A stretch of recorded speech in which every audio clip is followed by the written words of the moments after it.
भंडारा जिले में marketing federation द्वारा लागू किए गए नए नियमों को लेकर धान खरीद केंद्र संचालकों ने कड़ा विरोध जताया है।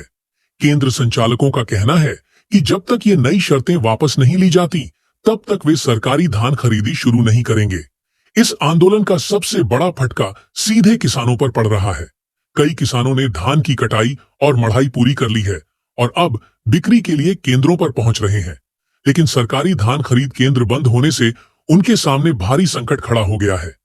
केंद्र बंद होने के कारण किसानों को मजबूरी में निजी व्यापारियों के पास धान बेचने जाना पड़ रहा है, वह भी बेहद कम दाम पर।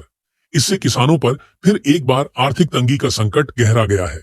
किसानों का स्पष्ट कहना है कि प्रशासन और मार्केटिंग फेडरेशन को तत्काल हल निकालकर सरकारी केंद्र शुरू करने चाहिए, ताकि किसानों पर आए संकट से उन्हें राहत मिल सके।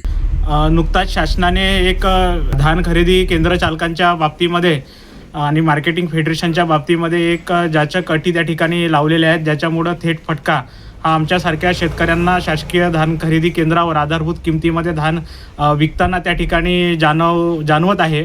त्याचे कारण असं आहे की केंद्र चालकांच्या सांगण्यानुसार की मार्केटिंग फेडरेशन आणि सरकारने 10 लाखांची अट आधी ब वर्गाच्या धान खरेदी केंद्रासाठी त्या ठिकाणी लादलेली होती। आता ती वाढवून आणखी 15 लाख रुपये डिपॉझिट करा, त्याच्यानंतरच आम्ही तुम्हाला केंद्र सुरू करण्यासाठी परवानगी देऊ, अशा पद्धतीचं धोरण त्या ठिकाणी शासनानं आणि मार्केटिंग फेडरेशननं धान खरेदी केंद्र चालकांच्या बाबतीमध्ये अवलंबलेलं आहे। आणि त्याच्यामुळे त्याचा थेट फटका आता शेतकऱ्यांना धान खरेदी म्हणजे विकताना त्या ठिकाणी होतो आहे। आणि नाईलाजास्तव शासकीय धान खरेदी केंद्र त्या ठिकाणी सुरू नसल्यामुळे खाजगी व्यापारी गावामध्ये येऊन त्या ठिकाणी कमी किमतीमध्ये शेतकऱ्यांच्या धान खरेदी करण्याला प्राधान्य देत आहेत। शेतकरीही आता प्रचंड मोठ्या अडचणीमध्ये असल्यामुळे नाईलाजास्तव त्याला आपला आर्थिक नुकसान सहन करून त्या ठिकाणी खाजगी व्यापाऱ्यांना कमी किमतीमध्ये आणि कमी दरामध्ये तो धान त्या ठिकाणी त्यांना विकावं लागत आहे। अशा प्रकारचं शोषण सध्या शेतकऱ्यांच्या बाबतीमध्ये, धान उत्पादक शेतकऱ्यांच्या बाबतीमध्ये या ठिकाणी चालू आहे।